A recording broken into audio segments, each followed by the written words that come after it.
Hello friends, Robin Hood సినిమాలో అదిదా surprise అనే song వివాదాల్లోకి అయితే చిక్కుకుని ఎంత పాపులర్ అయిందంటే శేఖర్ మాస్టర్ ఎక్కడికి వెళ్ళినా సరే ఇంకా అదిదా సర్ప్రైజు అనే రేంజ్లో అయితే అది పాపులర్ అయింది. మొదటగా చూసుకుంటే ఆహాలో వస్తున్న డ్యాన్స్ ఐకాన్ సీజన్ 2లోకి అయితే కేతికా శర్మ అయితే గెస్ట్గా అయితే వచ్చింది. గెస్ట్గా వచ్చినప్పుడు ఇంకా తెలిసిందే కదా, మన శేఖర్ మాస్టర్ అయితే అక్కడ జడ్జి.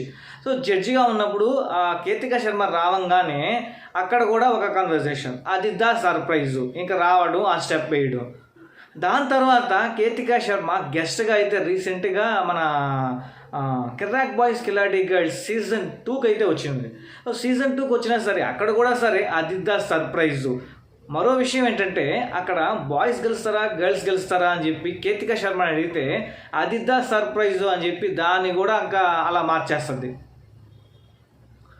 ఇలా ప్రతి దగ్గరలా విని విని విని విని విసిగెత్తిపోతుంది అది దా సర్ప్రైజు. ఇక ఫైనల్గా చూసుకుంటే ఏదైనా సరే అది చెడైనా మంచైనా ఏదైనా బాగా ఫేమస్ అవ్వాలి అంటే అది వైరల్ అవ్వాలి. వైరల్ అవ్వాలి అంటే ఎప్పుడైనా సరే వైరల్ అయ్యేది నెగిటివ్ కంటెంటే బాగా వైరల్ అవుద్ది. పాజిటివ్గా నువ్వు ఏం తీసినా సరే అది ఆడనే ఉంటుంది, ఎక్కడికి పోదు. అదే నెగిటివ్గా ఏదైనా చేసామనుకో అది మామూలుగా వైరల్ అయిపోద్ది, ఫేమస్ కూడా అయిపోద్ది. ఎట్లా ఈ అదిదా సర్ప్రైజు లాగా.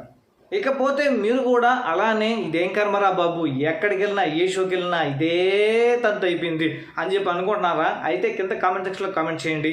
ఇంతే ఫ్రెండ్స్ ఈ వీడియోలో. మరి నెక్స్ట్ వీడియోతో మీ ముందుకు మంచి కంటెంట్తో మంచి ఇన్ఫర్మేషన్ వచ్చిస్తాను. Thank you, bye bye.